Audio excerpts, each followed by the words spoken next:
अस्सलामुअलैकुम, आप देख रहे हैं प्रोग्राम व्यूज मेकर्स। मैं हूं अनम अहमद। वजीर आजम शहबाज शरीफ के साहबजादे सलेमान शहबाज के बैरूने मुल्क कारोबार के हवाले से तफसीलात सामने आ गई हैं।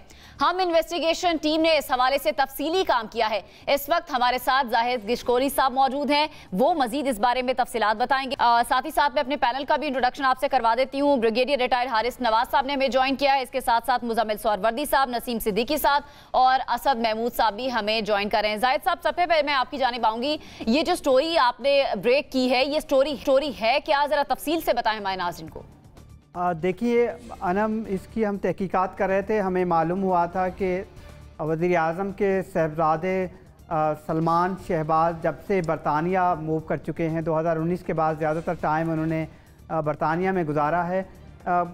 मैं सिर्फ ये जानना चाह रहा था कि बरतानिया में ज़ाहिर है वो एक बिज़नेसमैन है, पाकिस्तान से गए हैं, क्या वो काम कर रहे हैं या क्या उनकी मसरूफियात हैं। तो ये मुझे फरवरी 2022 में मालूम हुआ कि 2 से 3 कंपनियां उन्होंने वहां पर उनकी डायरेक्टरशिप हासिल की, यानी कि 1 साल 3-4 महीने पहले मुझे मालूम हुआ था। तो मैंने उस वक्त से ये काम शुरू किया कि एक छोटा सा कारोबार उन्होंने वहां पर शुरू किया। उस वक्त कोई लगभग पाकिस्तानी 4 से 5 करोड़ की सरमायाकारी होगी जो उन कंपनीज़ का बिज़नेस हुजम और फाइनेंशियल स्टेटमेंट वहाँ पर यूके कंपनीज़ हाउस में जमा करवाई गई थी। वो मैंने हासिल की और उसके बाद से मैंने काम शुरू किया, क्योंकि ये छोटी नौइयत का उस वक्त कारोबार था। और उसके बाद दिसंबर 2022 में, आज से 5 महीने पहले आप कह लीजिए, उस वक्त मैंने देखा कि वो कंपनियां 11 तक पहुंच गई थी, लगभग 11 कंपनियां, और जो उनका कारोबारी हुजम था वो पाकिस्तानी रुपीज़ में 70 करोड़ से ज़ायद था।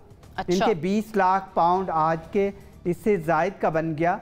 उनमें वो 4 कंपनियां उन्होंने खुद से बनाई थी, बाकी कंपनीज़ में उन्होंने डायरेक्टरशिप हासिल की।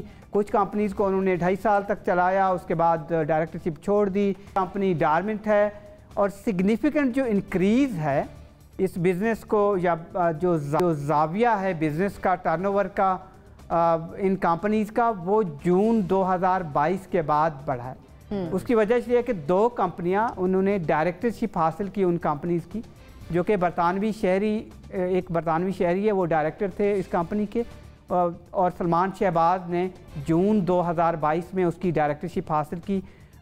उमर रिटेल लिमिटेड कंपनी है जिसका बिजनेस टर्नओवर 2021 के फाइनेंशियल स्टेटमेंट के मुताबिक 14 लाख पाउंड है, और शेयर होल्डर्स की जो सरमायाकारी है वहाँ पर वो 3.5 लाख पाउंड से ज़ायद है। तो ये सिग्निफिकेंट इंक्रीज़ है। इसके बाद उन्होंने अक्टूबर 2022 में, इनके पिछले साल ही, कंपनियाँ 2 मज़ीद वहाँ पर बनाई। उनकी फाइनेंशियल स्टेटमेंट उन्होंने अभी जमा करवाना है। डिटेल्स आपके पास ज़ाहिर है, पैनलिस्ट वहाँ पर मौजूद है, उन्होंने बात करनी है, टाइम इतना नहीं होगा, मैं डिटेल सारी उनकी भी आपको दे सकता हूँ। और ये यूके कंपनीज़ हाउस जो कि रेगुलेट करता है इस तरह की कारोबारी छोटी नौइयत की कंपनीज़ को बरतानिया में, ये उनकी फाइनेंशियल स्टेटमेंट वहाँ पर जमा करवाए गए हैं, डिटेल्स हैं। और एक इम्पॉर्टेंट बात मैं आपके सामने रखना चाहूँगा कि सलमान शहबाज को मैंने अप्रोच किया था, ठीक, मैंने फरवरी 2022 को अप्रोच किया था कि आप वहाँ पर बिज़नेस शुरू कर चुके हैं, थोड़ा बहुत आप अगर बताना चाहते हैं तो बताइए। मैंने यूके जो नेशनल क्राइम एजेंसी है उनको भी एक सवालनामा भेजा था, क्योंकि उस वक्त आपको याद होगा पिछली गवर्नमेंट में एसेट रिकवरी यूनिट ने सलमान शहबाज के ख़िलाफ़ काफ़ी इन्फॉर्मेशन पाकिस्तान के बिहाफ पर हुकूमत बरतानिया से मांगी थी, उसके बिज़नेस, उसके अकाउंट्स और यूके की जितनी भी एक्टिविटीज़ थी। तो मैंने उनको सवाल भेजा था, तो उस वक्त उन्होंने एक जवाब दिया था। और फिर क्योंकि जाविया इतना बड़ा नहीं था इस कारोबार का, तो इस स्टोरी को मैं पब्लिक डोमेन में होल्ड पे रखा, ठीक है। और फिर जो दिसंबर में जब इतना जाविया बढ़ा, और आज जब हम बात कर रहे हैं तो ये बहुत आगे बिज़नेस चला गया, पार्टनरशिप और चीज़ें।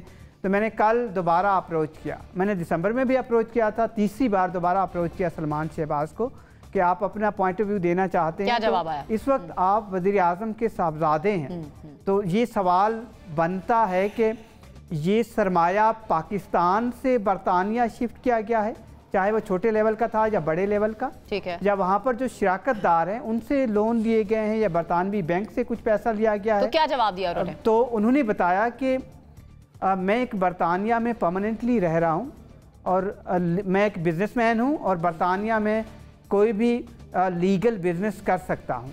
और बाकी जो आपने सवालात भेजे हैं उनके जवाबात उन्होंने मुझे नहीं दिए। उन्होंने कहा मैं नहीं देना चाहता। और जी हाँ, मेरे ख़िलाफ़ इन्वेस्टिगेशन उन्होंने कहा शुरू हुई थी। मेरे अकाउंट्स भी फ्रीज़ कर दिए गए थे। 18 महीने तक इन्वेस्टिगेशन हुई। मेरे बिज़नेस के ख़िलाफ़ कोई इन्वेस्टिगेशन नहीं हुई कभी, लेकिन अकाउंट्स पर इन्वेस्टिगेशन स्टार्ट हुई और मैं बाइज़्ज़त वहाँ से बरी हुआ हूँ। मेरे अकाउंट डी फ्रीज़ कर दिए गए हैं, तो मैं लिटिमेट तरीके से यहाँ पर मौजूद हूँ। और एक चीज़ लगती है कि ज़ाहिर है उन्होंने इन तमाम तफसीलात वहाँ बरतानवी जो कि कंपनीज हाउस से दी हुई हैं, तो ये सवाल उठता है कि सरमायाकारी कहाँ से गई, क्योंकि 2020 के अगर आप ये सवाल उठता है जाहिद साहब। अब ये सवाल जो आपने उठाए हैं इनका जवाब तलाश करते हैं, हम अपने पैनल से भी पूछ लेते हैं।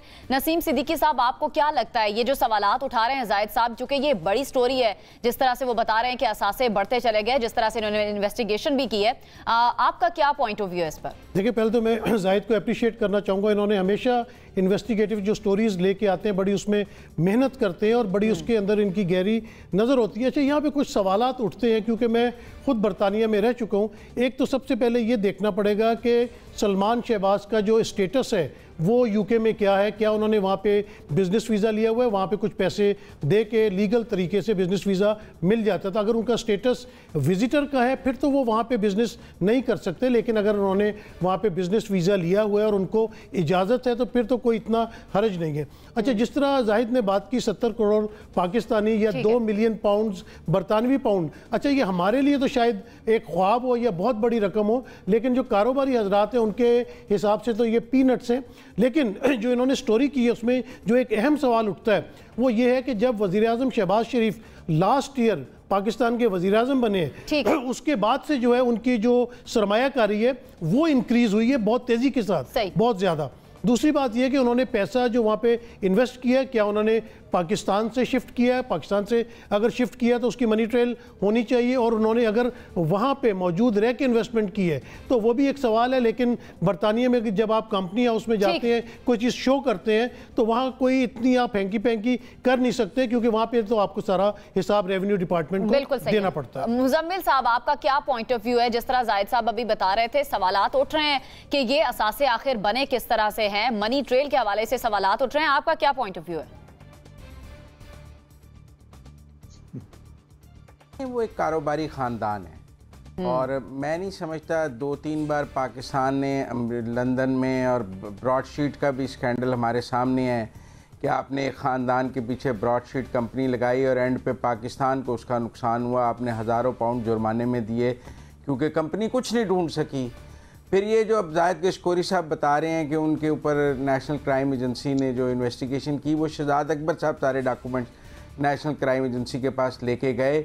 उन्होंने उसके ऊपर 18 महीने इन्वेस्टिगेशन की, 5 मुल्कों की मनी ट्रेल ली और उसके बाद उन्होंने एग्जोनरेट कर दिया शहबाज शरीफ और सलमान शहबाज को इमरान खान के दौरे वजारत उज़्मा में ही। सबसे पहली बात है कि ये तमाम तहकीकात शहजाद अकबर साहब ने की, जो बाद में ब्रॉडशीट में वो डेविड रोज़ के ज़रिए बारगेनिंग भी करते रहे, और वो डेविड रोज़ का इंटरव्यू भी आया कि वो ब्रॉडशीट वाले का कि मेरे से पैसे मांगते रहे। फिर उसने नवाज शरीफ से माफ़ी भी मांगी, शरीफ फैमिली से।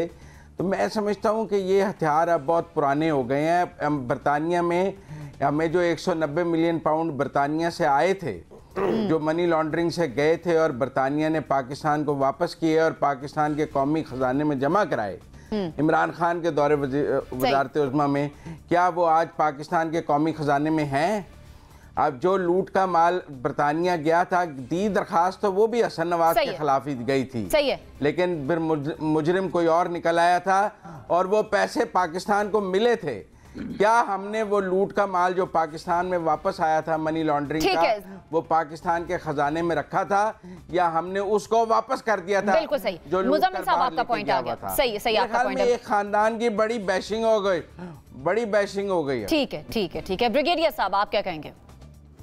देखें अना, मेरा पॉइंट ऑफ व्यू ये है कि हर बात पे एफआई इंक्वायरी करता है। Why not hold inquiry? He is a son of a public office holder.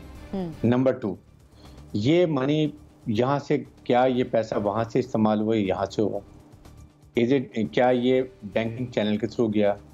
क्या इसका कंप्यूटराइज रिकॉर्ड है? What is the source of earning of this money, जब यहाँ से पैसा गया तो पैसा कहाँ से आया, क्या ये पैसा आपके टैक्स रिटर्न में और आपके रिटर्न में सारा इशू हुआ कि वो नहीं हुआ, ये देखने की बातें हैं। देखें, बात यह है कि इल्जामी ये पब्लिक ऑफिस होल्डर्स के बच्चे फैमिली जो हैं, they should be put under scrutiny, किसी का भी हो, इमरान खान के हों, नवाज शरीफ के हों या किसी और के हों, सबको ही चेक करना चाहिए। ये अवाम का पैसा है और अब पाकिस्तान के अवाम जानना चाहते हैं कि ये पैसा आपके पास कहाँ से आया, आपने अर्निंग कैसे की, क्या ये आपके पास डिक्लेयर्ड पैसा था, जहाँ बैंकिंग चैनल से किया, मनी लॉन्ड्रिंग की गई। These are the question to be asked. Problem ये है कि जब तक आप रूलर हैं, कमांड, आप कोई भी ऐसे होल्डर हैं, फिर ये इंक्वायरी नहीं कि बाद में खुलती हैं। बिल्कुल मुजम्मल साहब की बात थी कि 190 मिलियन जो पाउंड थे वो भी होना चाहिए, लेकिन अब हुकूमत आपकी है, फाइंड आउट, पकड़े उनको, अब इंक्वायरी करें and see where that money. बिल्कुल इंक्वायरी सही है ब्रिगेडियर साहब, इंक्वायरी होनी चाहिए। असद महमूद साहब, आपको क्या लगता है, जिस तरह जाहिद साहब बता रहे थे कि सवालात जो उनको भेजे गए जवाब नहीं दिए उन्होंने, तो जवाबात तो देने बनते हैं। पब्लिक अकाउंट होल्डर हैं, पब्लिक ऑफिस होल्डर हैं, उनके बच्चे हैं, जवाबदार देने तो बनते हैं। नहीं जवाब तो हम एक नॉर्मल पाकिस्तानी है, वो तो उनसे FBR वाले जवाब लेते हैं, FIA जवाब लेती है, इंटेलिजेंस ब्यूरो जवाब लेती है, पुलिस जवाब लेती है। और जहाँ तक इस ख़ानदान का ताल्लुक है, जरदारी साहब की आप बात करो, मौलाना फजलुर रहमान की बात करो, क्या कारोबार ये लोग करते हैं, लेकिन बात तो आ जाती है ना। और कहने की बात यह है कि 1 साल के अंदर अंदर, यानी कि जून, इनके वालिद ने ही took over as prime minister in April, और जून के अंदर जो असासे हैं ना, वो फिर स्काई हाई एक लिहाज से जाना शुरू हुए। मैं मुजम्मल से भी एग्री करता हूँ, हाँ जी ये बड़ी पुरानी टैक्टिक्स हो गई है। तो मेरा ख्याल है मुजम्मल साहब हर दिन कोई ना कोई चीज़ हमें ऐसी बताते हैं कि नहीं भी आप मट्टी डाल दें, भी इनको छोड़ दें, मतलब पूरा मुल्क इनके हवाले कर दें, ये पूरे मुल्क को ज़बा कर दें, कुर्बान कर दें, लूट मार कर लें, सारा कुछ कर लें, ये इन्हीं का है। ये ना इनके लिए कोई आइन है, ना कोई कानून है, ये सारे के सारे अनफॉर्चुनेटली ऐसे ही लोग हैं। इट इज़ नॉट, ये इस वक्त के जो पॉलिटिशियंस की बात करते हैं, सबसे हीनियस किरदार वो तो आपकी ब्यूरोक्रेसी का है, वो आपकी पुलिस का है, and nobody talks about that. हकीकत में मैं आपको बताऊं, we are in very very big trouble, because ये जो पोल्यूटेड सिस्टम है, इससे तो कोई बेहतरी की या अच्छाई की कोई तवक्को मुझे तो अनम बिल्कुल किसी तरह नजर नहीं आती कि आने वाले दिनों में आप बेहतर हो सके। दूसरी में ठीक है, अच्छाई की तवक्को आपको नजर नहीं आती, आने वाले दिनों में क्या हालात होंगे अब ये तो देखना ही होगा। इस सेगमेंट को क्लोज करने से पहले मैं जाहिद साहब की अदा करूंगी, एडिटर इन्वेस्टिगेशन हम न्यूज़ हैं, आपने ये स्टोरी ब्रेक की है, आपका बहुत शुक्रिया, आप प्रोग्राम में हमारे साथ मौजूद रहे। नाज़रीन, प्रोग्राम में आगे बढ़ेंगे लेकिन एक छोटे से ब्रेक के बाद।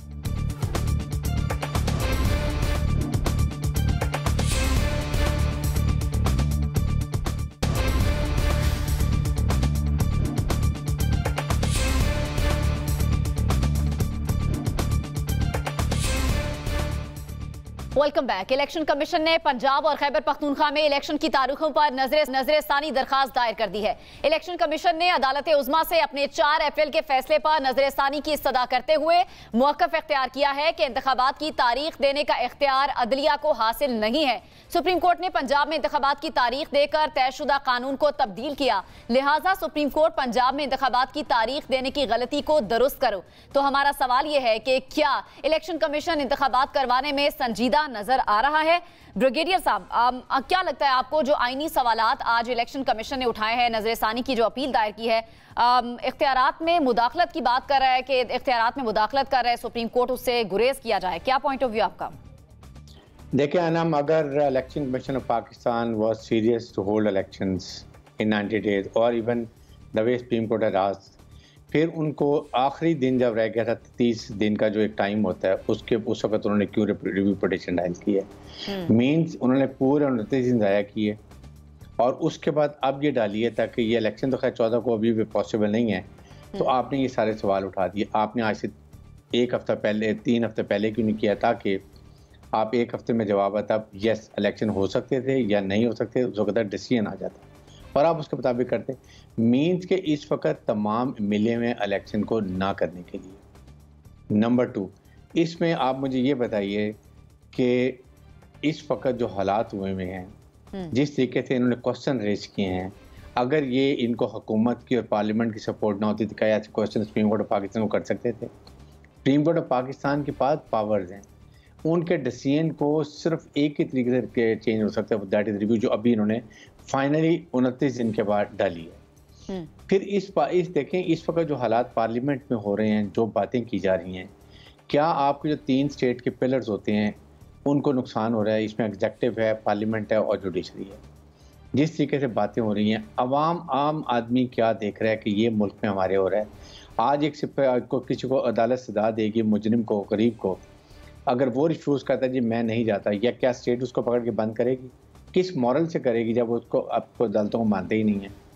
फिर उसके बाद इस पार्लियामेंट की मैं क्रेडिबिलिटी की बात है कि अगर ये बात हो रही है ना, जब आपकी डेमोक्रेसी में क्या होता है कि स्ट्रॉन्ग हुकूमती बेंच और स्ट्रॉन्ग ऑपोजिशन बेंच, ऑपोजिशन तो है ही नहीं, तो क्रेडिबिलिटी आई फील कि इस पार्लियामेंट की जीरो है। नंबर 1, पब्लिक अकाउंट कमेटी में कौन होता है चेयरमैन? ऑपोजिशन का। स्टैंडिंग कमेटीज में कई स्टैंडिंग कमेटीज में ऑपोजिशन का लीडर होता है, कब किसी में गवर्नमेंट का होता है, और साथ उसमें मिक्स होते हैं उसके मेंबर्स। इसमें सारे हुकूमत के मेंबर, सारे लोग इनके मर्द, ऑपोजिशन है ही नहीं। तो आप मुझे बताएं, इधर से कैबिनेट अप्रूव करती है फाइनेंस के पैसे को दे दें, और हुकूमत में आके फाइनेंस बिल जो वो पार्लियामेंट क्योंकि उनकी मर्जी की है वो इनकार कर देती है। ये मजाक हमें बंद कर देना चाहिए। तो खान साहब खुद पार्लियामेंट से निकले, रास्ता उन्होंने खुद साफ किया। हाँ, डेफिनेटली मैं कहता हूँ कि इमरान की बड़ी गलती है। नंबर 1, नेशनल असेंबली से नहीं जाना चाहिए था। नंबर 2, पंजाब के एप्लीकेशन बिल्कुल डिजॉल्व नहीं करनी चाहिए थी। जो कुछ हो रहा है इस वक्त अफसर थी उनकी वजह से, ये भी मैं मानता हूँ, लेकिन then we to find a way out. आप इस वक्त जब आर्मी कह रही है कि हम एपोलिटिकल हैं, आपकी पॉलिटिशियंस की ज़्यादा रिस्पॉन्सिबिलिटी है, they have to show more maturity, कि अवाम को बताएं कि हम आपके मसाइल बैठ के हम हल कर सकते हैं, हमारे में कैपेसिटी और कैपेबिलिटी है। ये भी वो नहीं कर रहे हैं। तो इस वक्त देखें फिर in environment what is going to happen, that is the big question mark. अभी भी टाइम है कि हमारे सियासतदान इस बात को समझें। सही है। मुजम्मिल साहब, आपको क्या लगता है, अब ये जो टाइमिंग की बात कर रहे थे ब्रिगेडियर साहब कि इलेक्शन कमीशन अब उसको क्यों ख्याल आ रहा है इस नजरसानी दरखास्त का? ये दरखास्त पहले दायर कर देनी चाहिए थी ताकि मामलात पहले अच्छे तरीके से हल हो जाते। आपको टाइमिंग पे क्या लग रहा है इस वक्त? इलेक्शन कमीशन ने तो सुप्रीम कोर्ट के फैसले पे अमल दरामद कर दिया और 14 मई के लिए शेड्यूल जारी कर दिया। कागजात नामजदगी लेने शुरू कर दिए, इंतखाबी निशान, स्क्रूटनी, कागजात की जांच पड़ताल, सारा अमल उन्होंने मुकम्मल कर दिया। सुप्रीम कोर्ट 21 अरब लेके दे ही नहीं सका। अगर सुप्रीम कोर्ट इलेक्शन कराने का ठेकेदार बना था और उसका ख्याल था कि वो मुल्क में इलेक्शन करा सकता है तो फिर 21 अरब लेके दे देता।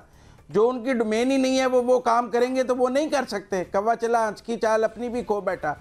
ये काम जुडिशरी का है ही नहीं कि वो मुल्क में सियासी अमल में मुदाखलत करे, इंतखाबात कराए। हमने देख लिया ये काम पार्लियामान का है, सियासतदानों का है, पॉलिटिशियंस का है, कर लेना सुप्रीम कोर्ट। उन्होंने 14 मई की डेट दी, इलेक्शन कमीशन ने इम्प्लीमेंट कर दी। उन्होंने कहा ये रहा शेड्यूल, अमल हो गया, सारी जारी हो गए इंतखाबी निशान, आज लिस्टें लग गई हैं। क्या मुल्क में इंतखाबी मुहिम शुरू हो गई है? क्या मेरा मतलब है इस वक्त कैंडिडेट्स अपने अपने हलकों में, मैं जहाँ रहता हूँ यहाँ पे इंतखाबी मुहिम चल रही है?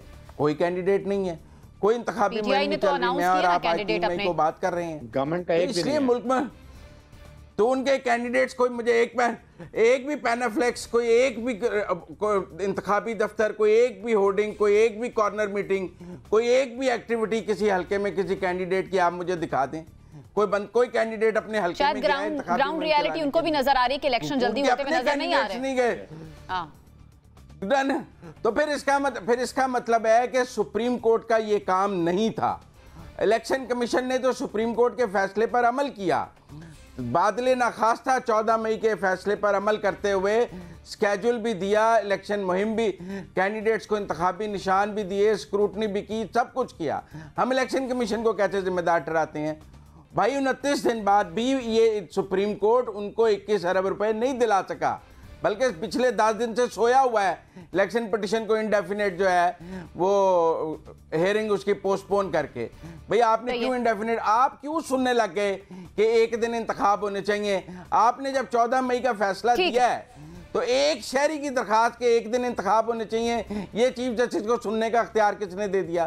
खुद ही अपने फैसलों की नफी करते जा रहे हैं, खुद ही समझ नहीं आ रही। जब आपने कहा कि पंजाब में पहले होने चाहिए तो आप इलेक्शन कमीशन के मौकफ को दुरुस्त मान रहे हैं। सही है, सही है, आपका पॉइंट आ गया। मुजम्मिल साहब, मुझे आगे बढ़ना है। असद महमूद साहब, आपको क्या लगता है? ना मैं तो सच्ची बात है, आजकल जब आप किसी भी नून लीग के दोस्त से ना बड़े अच्छे मूड मिजाज में होगा, जब उससे पूछेंगे अच्छा यार आपने इलेक्शन कब कराने हैं और 90 डेज़ तो आप फील करते हैं कि उसका गुस्सा, उसका लहजा सारा, और ऐसा लगता है कि वो उसने एक ठेका ले लिया कि सुप्रीम कोर्ट को एक्चुअली एक्यूज़ करना है और एक पूरे इलेक्शनरिंग प्रोसेस जो है उसको उसने एक्यूज़ करना है। मैं आपसे बताऊं, इस हुकूमत ने जिस तरीके से इस मुल्क को टेक ओवर किया, और अगर किसी को भी ये खुश फहमी या गलत फहमी थी कि जी हाँ अगर कोई असम्बलियाँ टूटेंगी तो ये इलेक्शन कराएंगे, ये मैं समझता हूँ कि ये PDM की गवर्नमेंट, और साथ ही अगर इलेक्शन कमीशन की बात करते हैं, yes this is a nexus which is going on. देखें ना, आज 14 मई को इलेक्शन होने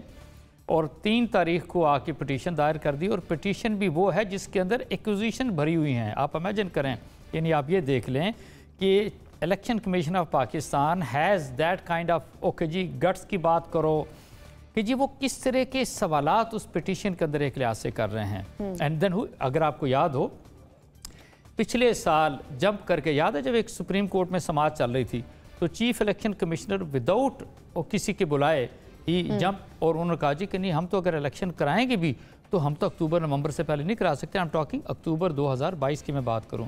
और आज ये देख लें कि ये दो सूबों के जो इंतखाबात हैं, KP और पंजाब के, ये बिल्कुल फंड्स की बात की थी, सिक्योरिटी की बात की थी। फंड इज समथिंग डिफरेंट ना। लेकिन यहाँ पे एक और चीज़ भी मैं आपसे बताऊँ, मैं ये फील करता हूँ कि हमारा जो सुप्रीम कोर्ट है, मेरा ख्याल है आप they have reach to a stage के जहाँ पर उनको अपनी एक अथॉरिटी को एग्जीक्यूट उनको करना पड़ेगा। ऐसा नहीं चलेगा, वरना इसी तरीके से उनके ऊपर इनको प्रोपेगेंडा उनके खिलाफ चलता लेकिन इलेक्शन कमीशन अपनी अथॉरिटी की बात कर रहा है, वो कह रहे हैं बाइख्तियार इलेक्शन कमीशन इस वक्त की जरूरत है। उनके जिस अथॉरिटी के अंदर किसने एक लिहाज से मैं कहूँगा कि मुदाखलत की, उनका जो जिम्मेदारी आती थी, क्या उन्होंने अपनी जिम्मेदारियां पूरी की हैं? ये सवाल तो किया जाता है ना। देखें, मैं आपको अगेन वापस लेके जाऊंगा, डस्का इलेक्शन के अंदर जिस तरह का जो रवैया था इलेक्शन कमीशन ऑफ पाकिस्तान का, इट वाज वेरी ऑब्वियस कि वो खड़ा है बेसिकली नून लीग के साथ। ये हम सबको क्लियर होना चाहिए।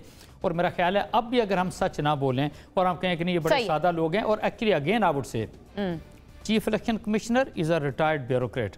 Yes, Imran is being punished why because जब उन्होंने इस तरह के शख्स को उन्होंने लगाया था चीफ इलेक्शन कमीशन, तो फाइन अभी पूरा मुल्क एक तरह से सारी चीज़ को भुगत रहा है। आज इस मुल्क के अंदर जो इस वक्त इतनी अफरा तफरी, इतनी अनसर्टनिटी, आप यकीन माने कोई बैरून मुल्क पाकिस्तानी एक सिंगल पैनी, मैं पाकिस्तानियों की बात कर रहा हूँ, फॉरेनर्स की नहीं बात कर रहा, एक पैनी भी इन्वेस्ट करने को तैयार नहीं। और एक और चीज़ मैं आपसे बताऊँ, जब आपके मुल्क का वज़ीर आज़म बाहर जाके बात करे कि जी आप आइए पाकिस्तान के अंदर इन्वेस्टमेंट करें, बड़ी सिक्योर इन्वेस्टमेंट है, हम गारंटी देते हैं, और जो हमारे इन्वेस्टर्स हैं they are masters, will you believe it? This is the language of the prime minister of this country. You can make out के क्या होना है। सही है। नसीम सिद्दीकी साहब, आपको क्या लगता है इलेक्शन कमीशन की जानिब से जो अहम सवालात, जो आईनी सवालात आज उठाए गए हैं सुप्रीम कोर्ट पर, क्या वो जस्टिफाइड है? देखिए, मैं आपसे लॉजिकली बात करूंगा, ये जो मौजूदा इलेक्शन कमिश्नर और इलेक्शन कमीशन है ये बहुत ज़्यादा जानिबदार है। अगर आप तोशाखाना का केस ले लें, ठीक है आपने इमरान खान के ख़िलाफ़ खोला, उसका फ़ैसला किया, क्या तोशाखाना से बाकी पार्टीज़ के मेम्बरान ने या वज़ीर आज़म ने या सदूर जो थे, क्या उन्होंने तवाइफ नहीं लिए? उसके अलावा अगर आप देखें कि जो अपना इन्होंने फॉरेन फंडिंग पे सिर्फ PTI का केस डील किया, बाकियों का नहीं किया, तो जानिबदार तो वो हैं। अच्छा, वो बहुत ज़्यादा इलेक्शन ना करवाने पे इलेक्शन कमीशन को मोर्दे इल्ज़ाम इसलिए नहीं ठहराता कि जब तक आप इलेक्शन कमीशन को फंड्स नहीं देंगे, उनको सिक्योरिटी प्रोवाइड नहीं करेंगे, जब तक ये मामलात वो नहीं कर सकता। तो इसमें टोटली PDM की हुकूमत की बदनीयती है कि वो उनको फंड्स नहीं दे रहे, वो सिक्योरिटी फराहम नहीं कर रहे, और आइन से रूगर्दानी कर चुके हैं। हम कभी सदर को मोर्दे इल्ज़ाम ठहराते हैं, कभी सुप्रीम कोर्ट को, कोई ये नहीं कहता। लेकिन जिस तरह मुज़म्मिल साहब अभी कह रहे थे, फिर इलेक्शन कमीशन ने तो अपना काम किया है, वो तो तैयार थे, लेकिन अब बाकी मामलात आड़े आ गए। मैं यही बात कह रहा हूँ कि हम टोटली उनको मुर्दे इल्ज़ाम नहीं ठहरा सकते, क्योंकि उनको हमने फंड्स देने, उनको सिक्योरिटी देनी। लेकिन अनम मैं बात ये कर रहा हूँ कि सुप्रीम कोर्ट की बात हो रही है, चीफ जस्टिस की बात हो रही है, कोई गवर्नर पंजाब की बात नहीं करता। तौहीन अदालत के मुकदमात वो जरूर चलाते हैं। फिर भी अनम, उससे पहले की मैं बात कर रहा हूँ कि असल में जो कल्प्रिट है वो तो गवर्नर पंजाब और गवर्नर खैबर पख्तूनख्वा है, क्योंकि इन लोगों ने इलेक्शन की डेट देनी थी, और जो वफाकी हुकूमत है उसने फंड्स और सिक्योरिटी, लेकिन क्योंकि एस्टेब्लिशमेंट इस वक्त उनके साथ खड़ी हुई है, इसलिए कोई प्रिजन वैन नहीं आई कि वो सुप्रीम कोर्ट के फैसले के ऊपर अमल कराए, जिस तरह वोट ऑफ नो कॉन्फिडेंस के वक्त ला के खड़ी कर दी थी। और आप ये देखें कि मैंने देखा है कि कई लोगों के पेट में बड़ा मरोड़ उठता है जब सुप्रीम कोर्ट के फैसलों की बात होती है। ये वही सुप्रीम कोर्ट है ये वही चीफ जस्टिस हैं जिन्होंने वोटिंग करवाई थी वोट ऑफ नो कॉन्फिडेंस पे। तब ये लोग जो तनकीद कर रहे हैं ये बड़े खुश थे उस वक्त जब यूसुफ रजा गिलानी को सुप्रीम कोर्ट ने हटाया था वजारत आज़मा से।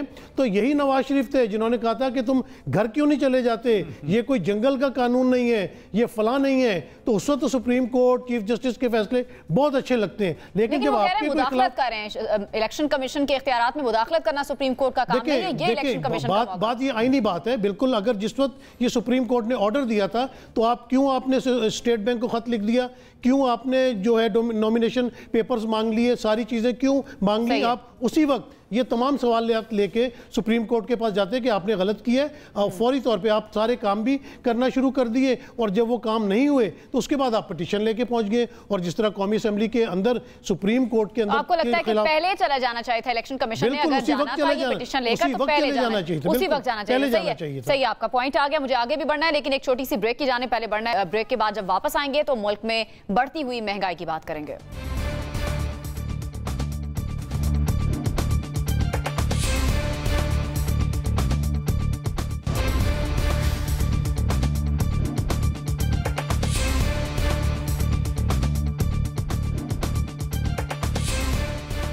Welcome back. पाकिस्तान में महंगाई थमने का नाम नहीं ले रही। अमरीकी जरीदे ब्लूमबर्ग की रिपोर्ट के मुताबिक अप्रैल में पाकिस्तान में महंगाई की शरह 36% से भी तजावुज कर गई है, जिसके बाद सबसे ज्यादा 1964 से भी ज्यादा है। रिपोर्ट के मुताबिक अप्रैल में श्रीलंका में महंगाई की शरह 35% रही, जो पाकिस्तान से कम है। ब्लूमबर्ग के मुताबिक पाकिस्तान में मई में भी महंगाई की शरह अरूज पर रहेगी। सवाल हमारा यह है कि क्या इंतखाबात से कबल इत्तेहादी हुकूमत महंगाई पर काबू पाने में कामयाब हो सकती है?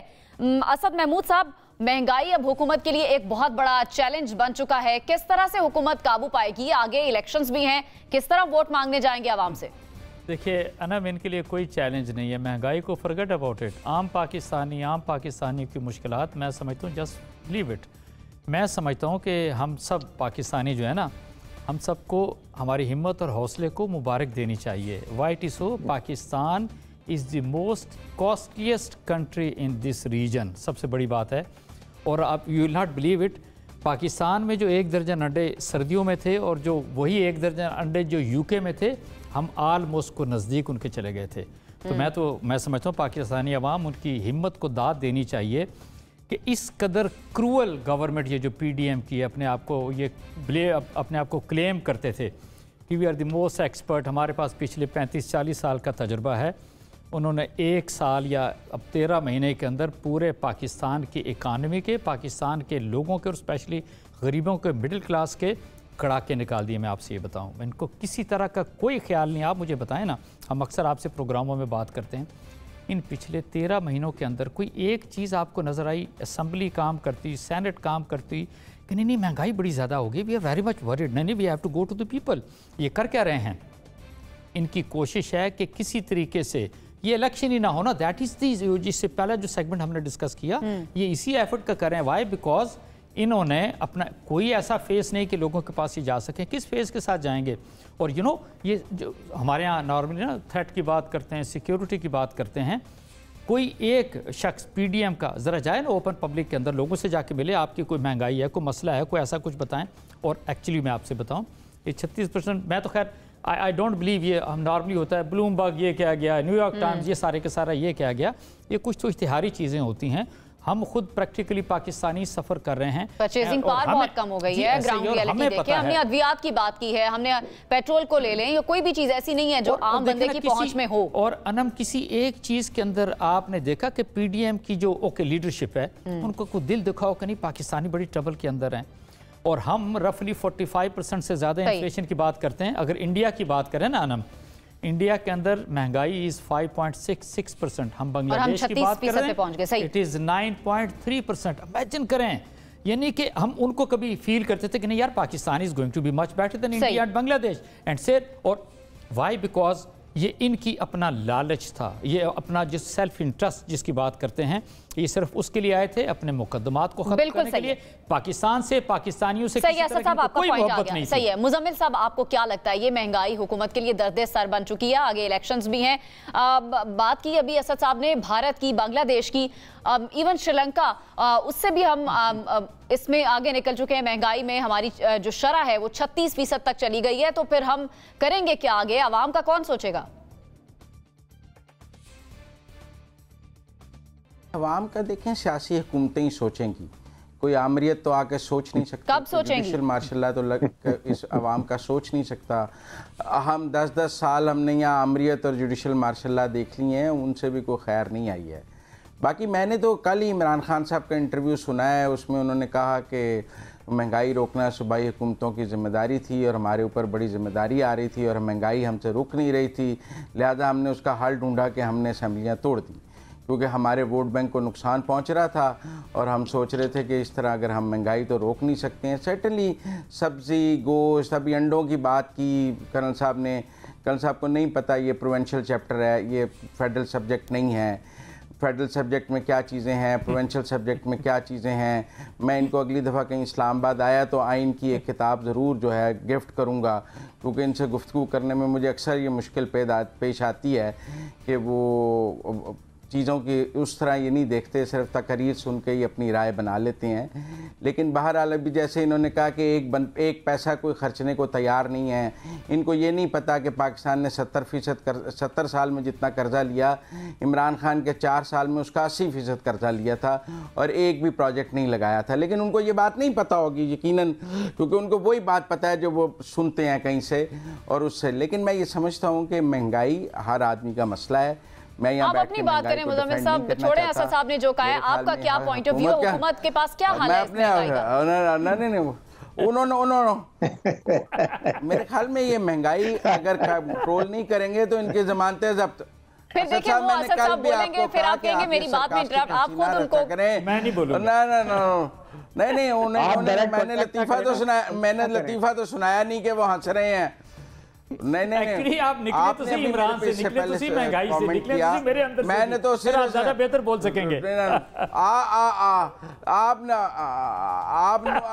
आपको भी जो नून लीग और पीडीएम सेंट्रिक हो गए हैं ना, आपका ज़हन आगे निकल ही नहीं सकता। चले आप अपना पॉइंट ऑफ व्यू दें मुजम्मिल साहब। आप निकल ही नहीं सकते थे, साइकेट्रिक हो गए आप उसमें, आप उससे बाहर नहीं आ सकते। लेकिन बहरहाल मैं ये समझता हूँ कि महंगाई को डिफेंड नहीं किया जा सकता। चीज़ों की कीमतें नीचे आएंगी और नहीं आएंगी तो इलेक्शन में उसकी कॉस्ट पे करनी पड़ेगी और इलेक्शन में उसकी कॉस्ट की कर। और आज महंगाई को अगर एजेंडा नहीं है टॉप ऑफ द लिस्ट, तो मैं समझता हूँ कि जो पॉलिटिकल एजेंडा है ये अपोजिशन ड्राइव करती है। आज पाकिस्तान का पॉलिटिकल एजेंडा इलेक्शंस है 90 डेज, महंगाई नहीं है। अगर पीटीआई के दौर में, इमरान खान के दौर में महंगाई टॉप ऑफ द एजेंडा थी तो उस वक्त की अपोजिशन ने महंगाई को टॉप ऑफ द एजेंडा बनाया हुआ था। आज इमरान खान ने महंगाई को टॉप ऑफ द एजेंडा नहीं बनाया, बल्कि अपने कल के इंटरव्यू में वो कन्फेस कर रहे थे कि हम इसका कुछ हुकूमत ने भी टॉप ऑफ द एजेंडा नहीं बनाया, इलेक्शंस में तो हुकूमत ने भी जाना है।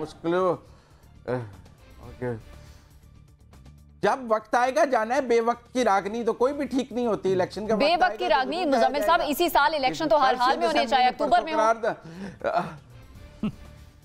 जब होंगे, चाहे अक्टूबर में होंगे तो देखा जाएगा। जब अक्टूबर, आपको लगता है अक्टूबर तक हुकूमत कुछ करके काबू पा लेगी महंगाई पे और अवाम में जाने के काबिल होगी, अवाम से वोट मांगने के काबिल होंगे नुमाइंदे? अगर नहीं करेगी तो इलेक्शन लड़ने के काबिल नहीं रहेगी, फिर लोग अपना वोट से फैसला सुना देंगे। जब वक्त आएगा तो लोग वोट से फैसला सुनाएंगे। बिल्कुल, वोट से लोग अपना फैसला सुनाएंगे। सही है, वक्त से पहले जो यहाँ सुनाएंगे। ठीक है, ठीक है। ब्रिगेडियर साहब, आपको क्या लगता है हुकूमत से महंगाई काबू में नहीं आ रही, अवाम अपना जब फैसला सुनाएंगे, आपको क्या लगता है फिर फैसला क्या होगा अगर इसी तरह की सूरत हाल रही? हम पड़ोसी मुल्कों की बात करते हैं, भारत में एप्पल स्टोर खुला है, इस तरह बड़ी बड़ी कंपनियां इन्वेस्ट कर रही हैं, पाकिस्तान में ऐसी सूरत हाल क्यों नहीं होती? देखिए अनम, इमरान ने एक नैरेटिव बिल्ड किया कि हुकूमत अपने केसेस खत्म करने आई है, नैब को कमज़ोर करने आई है, ओवरसीज़ पाकिस्तानी का वोट बैंक ख़त्म करने आई है, उसके बाद ईवीएम को ख़त्म करने की आई है। ये बातें उन्होंने आगे की थी। इन्होंने कोई काउंटर नैरेटिव बिल्ड नहीं किया। इन्होंने एग्जैक्ट वही किया जो इमरान ने कहा था, मीन्स कि इन्होंने इमरान के नैरेटिव को सपोर्ट किया। आप ये बताएं आज 2-3 महीने में कितने ज्वाइंट सेशन हुए असेंबली के? अभी भी रोज असेंबली क्या बात कर रहे हैं, पैसिंग ऑफ इसकी सुप्रीम कोर्ट की। क्या किसी ने ऑपोजिशन गवर्नमेंट में से किसी एमएनए ने कोई बात की कि महंगाई बहुत हो गई, हुकूमत क्या कर रही है, हमें जवाब दे? 2 दिन पहले की बात है, 70% अद्वियात महंगी कर रहे हैं। तो फिर आप मुझे बताएं कि इसके बाद ये जितनी डीजल पेट्रोल कीमत है, गैस की कीमत, बिजली की कीमत फिर 4-5 रुपये बढ़ रही है, उसके बाद इन्फ्लेशन बहुत बढ़ गई है, अवाम को कोई रिलीफ नहीं दिया। क्या इसके ऊपर असेंबली में बहस होनी चाहिए थी? किसने करनी थी? क्योंकि वहाँ पर ऑपोजिशन नहीं है, ऑपोजिशन को ये दोबारा आने भी नहीं देते हैं, और इसलिए वहाँ पर कोई इसका जिक्र नहीं करता, क्योंकि जरेंगे तो अपनी हुकूमत को क्रिटिसाइज करेंगे। ये खतरनाक सिचुएशन हमारे पास हो रही है, और यही वजह है कि हुकूमत इलेक्शन नहीं चाहती। आपको लगता है पॉलिटिकल इंस्टेबिलिटी भी एक बड़ी वजह है महंगाई की मुल्क में? 100% देखें, जब पॉलिटिकल इंस्टेबिलिटी होगी तो इसका मतलब है इकोनॉमिक इंस्टेबिलिटी भी होगी, आपकी कंडीशन एनवायरनमेंट बिजनेस इन्वेस्टमेंट के लिए नहीं होगी, बाहर की फॉरेन इन्वेस्टमेंट नहीं आएगी, आपको दुनिया बाहर से कोई आपको लोन भी इसलिए नहीं आई, मैं वर्ल्ड बैंक भी नहीं दे रहा कि जी पहले आप अपना घर ठीक करें, आप ऑपोजिशन बैठ के कोई मसाइल को हल करें। दे डोंट नो कि अगली हुकूमत किसकी आनी है, क्या हालात होंगे। सऊदी अरब यूएई आपको कोई पैसा इसलिए नहीं दे रहा कि जी पता नहीं क्या होने वाला है। That is the reason. तो गवर्नमेंट को चाहिए कि हमेशा सियासत को आपको इनिशिएटिव हुकूमत लेती है, हुकूमत को अभी कॉल जिस तरीके से अब सुप्रीम कोर्ट ने कहा कि चलें जी बैठ के अगर हल होता है कर लें, हुकूमत की आप ख्वाजा आसिफ की स्टेटमेंट देख लें, क्या उन्होंने खिलाफ बात की ये मुज़ाकरात के खिलाफ, उसके बाद मरियम नवाज़ को देख लें, उसके बाद आप जावेद लतीफ़ को देखें, इधर बातचीत हो रही है, इधर आप हालात को ख़राब करें। आपको हालात को साजगार करना होता है। इस वक्त ये हुकूमत की हिस्ट्री में लिखा जाएगा जिस तरह की हुकूमत ये कर रही है।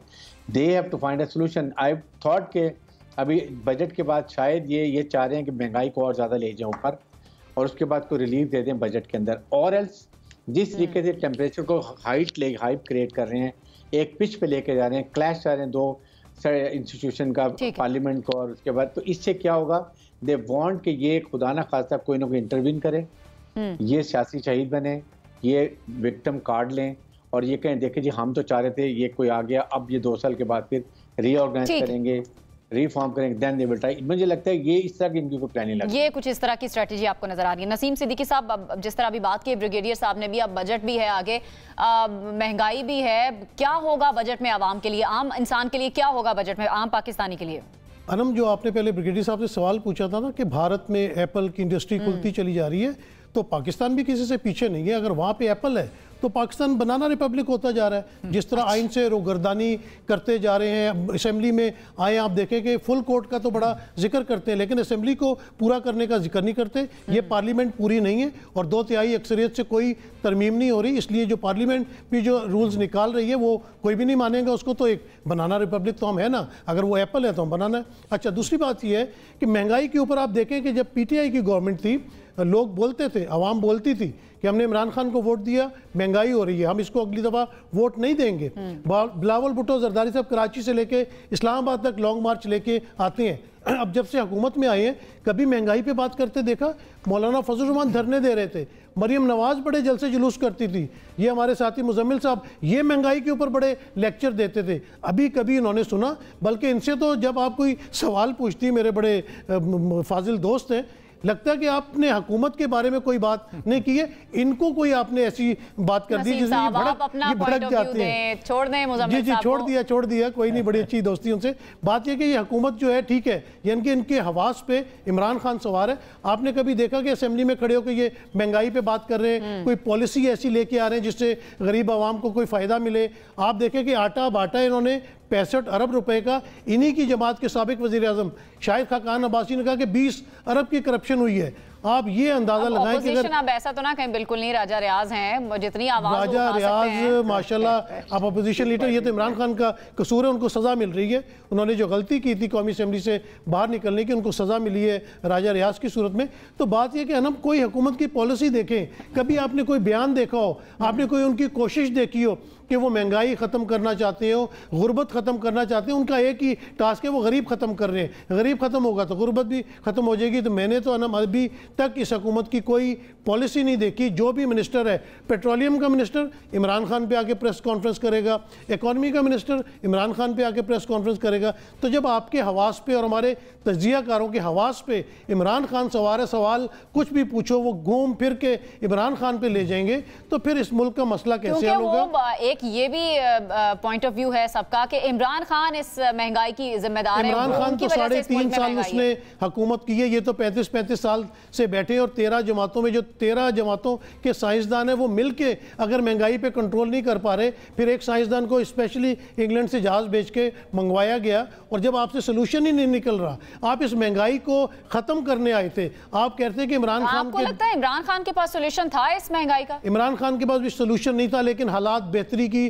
तरफ जा रहे थे। आप देखें कि उस वक्त इन्फ्लेशन का रेट क्या था, जीडीपी क्या था, एहसास प्रोग्राम के जरिए गरीबों को पैसे मिल रहे थे, टैक्स कलेक्शन हो रही थी, रिकॉर्ड रेमिटेंसेस आ रहे थे, एक्सपोर्ट्स हो रही थी, फैसलाबाद में इंडस्ट्री चल रही थी। अब तो जिस तरह बेरोजगारी बढ़ी है, लोग खुदसोजी की तरफ जा रहे हैं। बेरोजगारी बढ़ी है और आवाम एक्सट्रीम सोचने पर मजबूर हो गए। बहुत शुक्रिया ब्रिगेडियर हां साहब, मुजम्मिल सरवर्दी साहब, नसीम सिद्दीकी साहब और असद महमूद साहब, आप हमारे साथ प्रोग्राम में मौजूद थे। नाज़रीन मुझे इजाजत दीजिए, अल्लाह ने के बाद।